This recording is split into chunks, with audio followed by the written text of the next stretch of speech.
Welcome dear viewers, this is Neha Sharma and I am here with the NCERT 11th Biology chapter number 3 Plant Kingdom. Dear viewers, जैसा कि हम सभी जानते हैं कि recently launch हुई थी EMRS की वैकेंसीज और EMRS ने पहले PGTs के लिए सीट्स निकाली, आफ्टर दैट उन्होंने वैकेंसीज आउट करी TGT साइंसेस के लिए।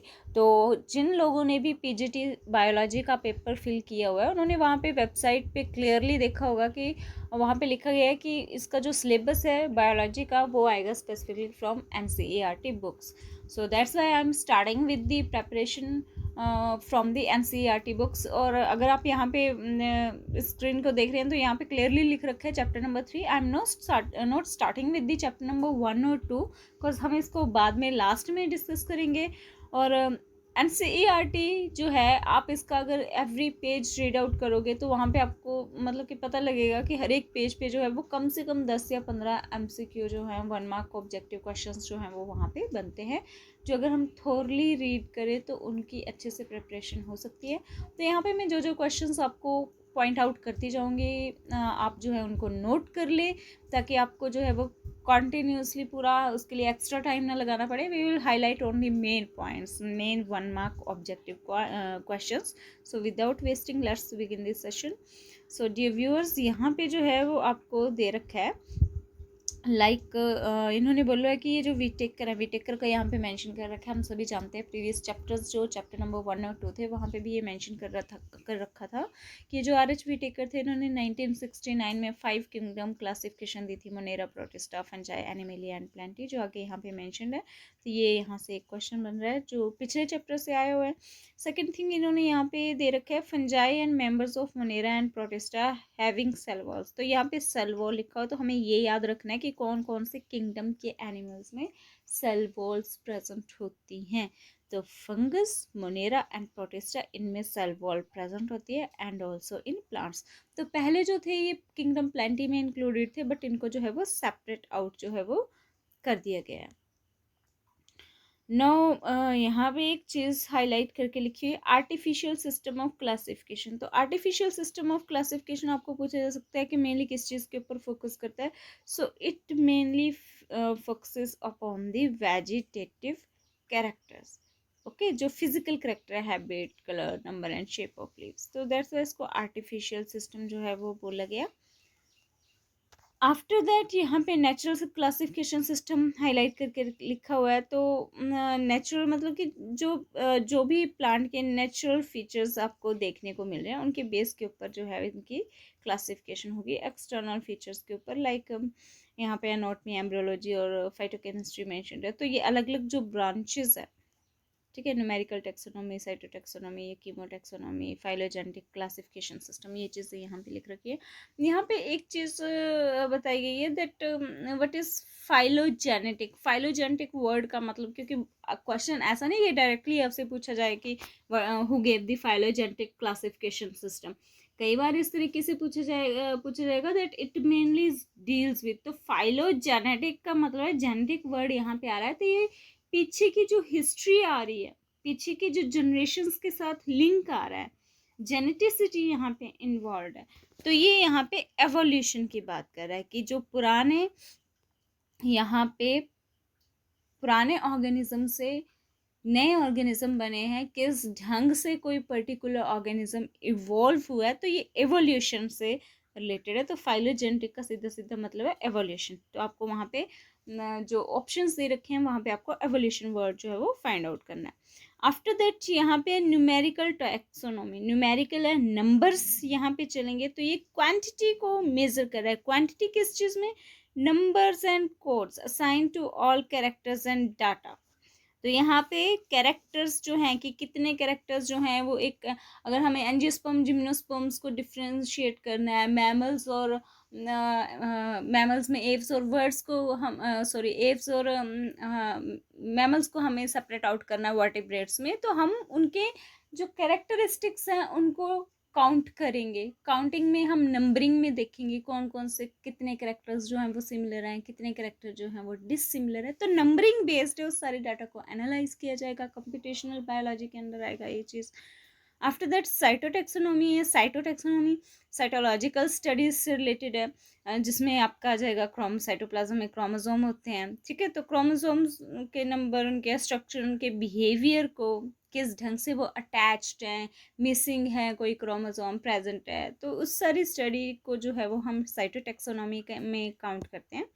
अदर देन दैट हम नेक्स्ट स्टार्ट कर रहे हैं फर्स्ट, मतलब कि किंगडम प्लांटी में जो ऑर्गेनिजम्स आते हैं, तो फर्स्ट वन हम यहाँ पे कर रहे हैं एलगी से स्टार्ट। तो आपको सबसे पहले क्या करना है, किसी भी चीज़ को इस तरीके से याद करना है कि एटलीस्ट आपको उसके जनरल फीचर्स जो है आपके सामने एकदम से वो चीज़ आ जाए तो आप उसको आइडेंटिफाई कर सको।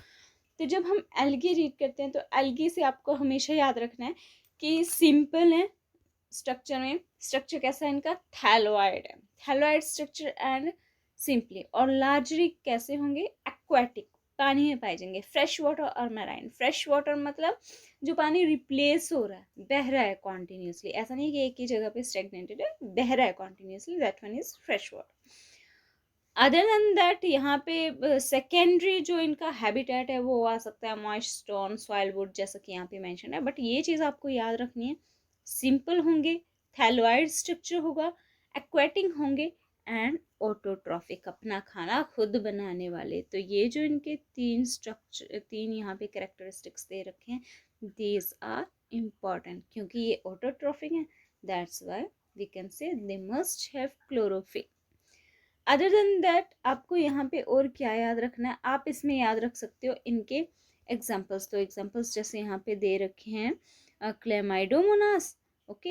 एंड अब यहाँ पे आपको साइज का मेंशन कर रखे कि size ranges from unicellular Chlamydomonas. तो ये भी यहाँ पे आपको पूछा जा सकता है कि कौन सा एल्गी जो है वो यूनिसेल्युलर है। सो इट्स क्लेमाइडोमोनास, क्लेमाइडोमोनास जो है वो यूनिसेल्युलर है। एंड वॉल्वॉक्स सेकेंड एग्जाम्पल जो है वो कॉलोनियल है, और फिलामेंट में आ जाएगा यूलोथेरिक्स एंड स्पाइरोगायरा।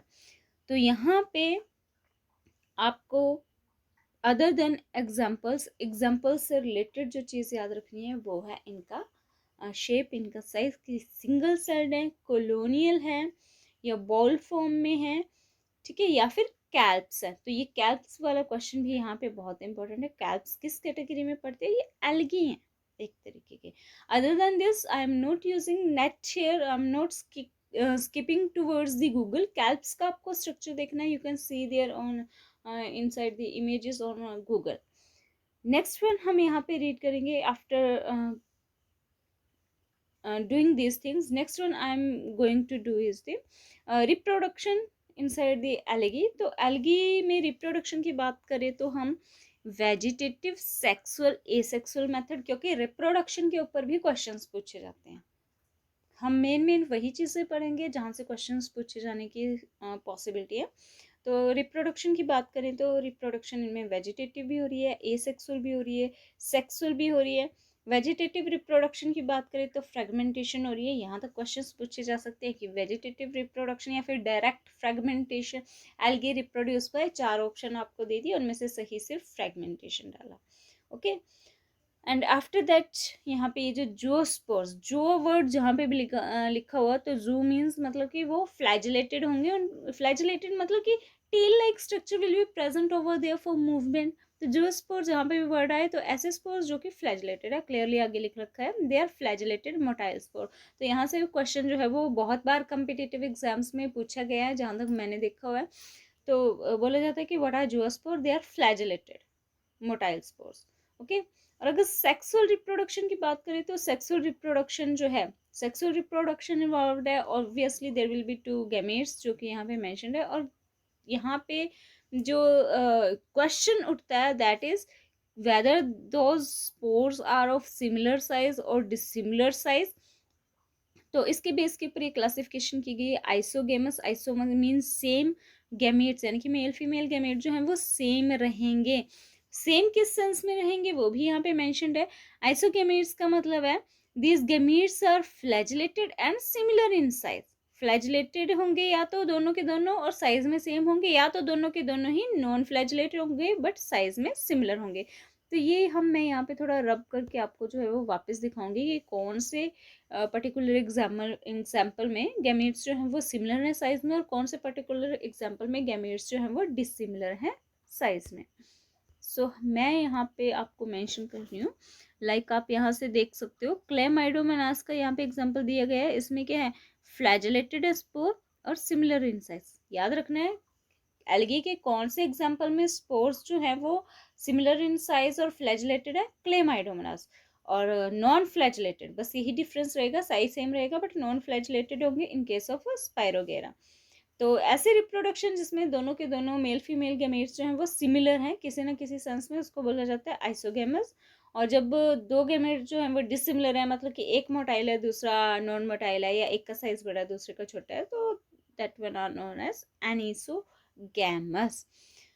फर्दर यहाँ पे मेंशन करूंगी कि क्योंकि यहाँ पे क्लियरली लिख रखा था कि ये जो स्पोर्स प्रोड्यूस करते हैं, तो जो स्पोर्स प्रोड्यूस कर रहे हैं इस चीज़ को हमने हमेशा माइंड में रखना है। अदर देन दैट यहाँ पे लिखा है fusion between one large non motile female gamete. तो यहाँ पे जो आपको चीज़ फोकस करनी है वो लिखा गया है कि वन लार्ज, एक तो लिखा है यहाँ पे one, second thing is large and non motile, और उसके साथ लिखा गया है फीमेल। तो अगर हम अपनी ह्यूमन बॉडी को भी देखें तो ह्यूमन बॉडी में भी क्या होता है, फीमेल का जो एग है वो बड़ा होता है साइज में, नंबरिंग में भी कम होता है as compare to this sperm, और नॉन मोटाइल होता है। जबकि स्पर्म जो है, मेल स्पर्म, वो मोटाइल भी होता है और साथ में millions of sperms are released, और अदर देन दैट उनका साइज भी एज कम्पेयर टू एग जो है वो स्मॉल रहता है। तो हमें थोड़ा सा यहाँ पे वो क्रैम करके रखना है कि फीमेल गैमेट जो है वो बड़ा होगा, सिंगल होगा, नॉन मेटाइल होगा, और मेल गैमेट जो है वो कैसा होगा, स्मॉलर, मोटाइल, और